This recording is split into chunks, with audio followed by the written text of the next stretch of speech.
Hey, it's Super Bowl Sunday.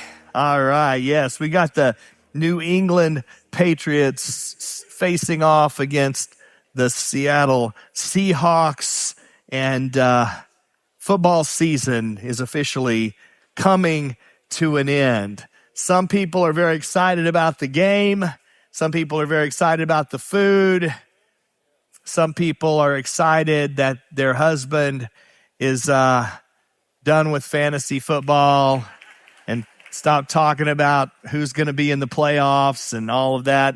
But I saw Drake May, the quarterback for New England, that, this is only his second season, and he's led his team to the Super Bowl. He threw for over 4,300 yards, more than 30 touchdowns, led the league in completion percentage and passer rating. Pretty incredible year. But what I'm more impressed with about Drake is that he said this. He said, one of the biggest things I've learned is that there's a difference between purpose and passion. My passion is football, but my purpose is being a believer and being strong in my faith. I want to use my platform to spread the good news and inspire people to know that it's out there for everybody. I love that. He's got one of the biggest platforms in sports, and he's clear that even though football is what he does, his faith in Jesus is who he is. And here's the funny thing about football season. Every year is the same pattern over and over. You start with spring preseason. This is when everybody's hopeful and every team is saying the same thing. This could be our year, right? Nobody has lost. Everybody looks fresh and good in their uniform. And then you get into the training camp season. You get into summer. The team is bonding together. They're improving, they're growing, they're developing their strategies, they're refining their plays. And then you get to the fall season with the games happening. But this is when the injuries start showing up. This is when the teams that look strong at the start to slip. And many teams are racking up their losses. And you realize at this point, not everybody's going to make the playoffs. And then you get to the end. You get to the playoffs and the Super Bowl. And for very few teams, it's victory. But for most teams, it's winter. The season is over. And they're all thinking, what do we need to change this year for next year? What do we need to do now to get ready for what's to come? And nobody panics when the seasons change in football. Nobody says, football is broken. This isn't going to work, right? We expect it because it's just the normal process of the game. But when it comes to marriage, we don't think that way. When it comes to marriage, we think, this is broken. This isn't going to work. They start to wonder, maybe I married the wrong person. Is this all there is? But just like in nature, every marriage moves through a natural process of seasons. And when your relationship is rooted in something bigger than just your feelings, it can survive through every season. So I'm going to put on my love glasses here as the doctor of love today. And we're going to get into, no, they were just here. I just thought it would be, I'm not going to do that.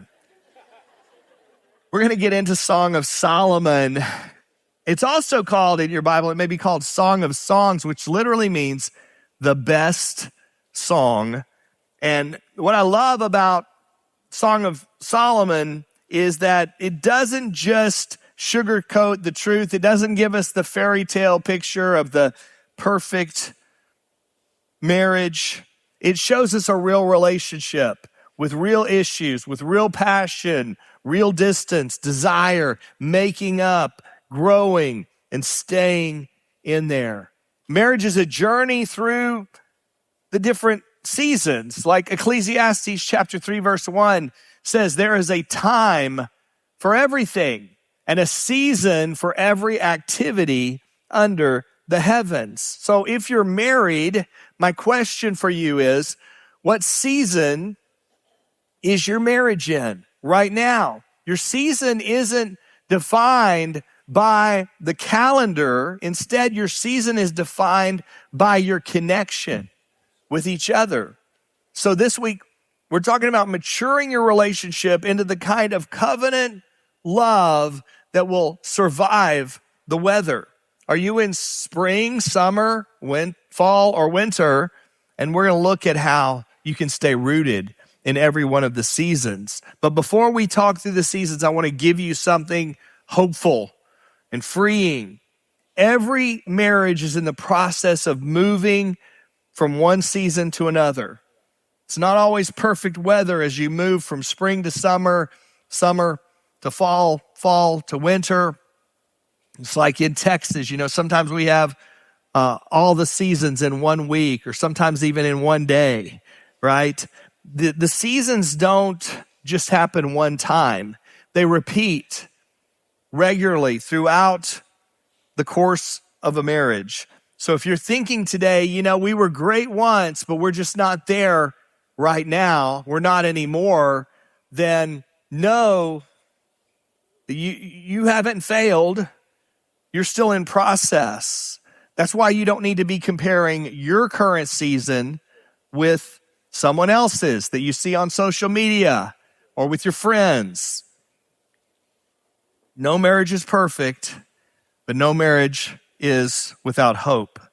God brings those changes in the seasons, but you're responsible for how you respond during the season that you're in. So don't panic when the season changes. And we're going to look today at what do you do in the season that you're in. So you can follow along in your connection points as we look at the 4 seasons of marriage. The first season is spring, a season of hope, openness, and renewal. In spring, everything is new. Song of Solomon, chapter 2, verse 11 says, "See, the winter is past, the rains are over and gone, flowers appear on the earth.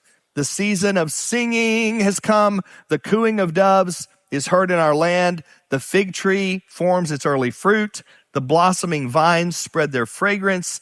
Arise, come, my darling, my beautiful one, come with me.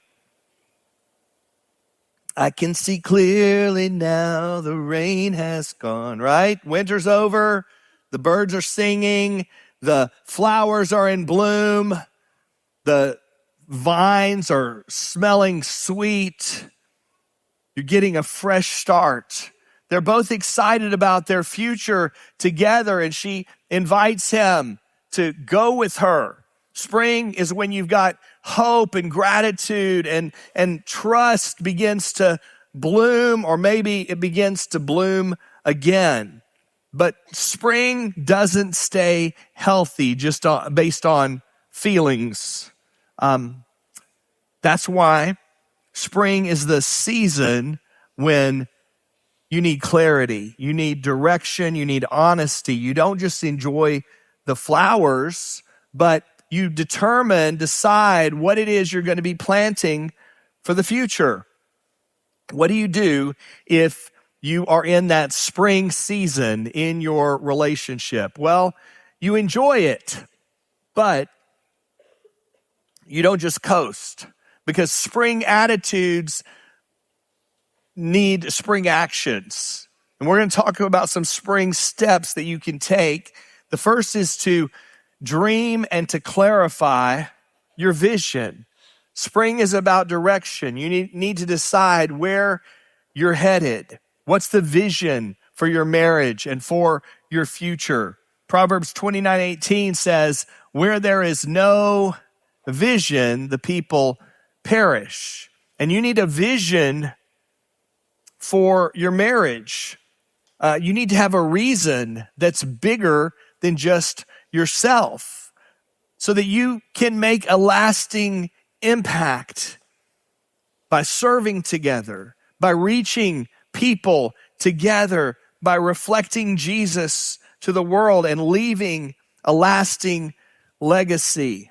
When you're focused on your mission, you don't have as much time for fighting with each other, infighting.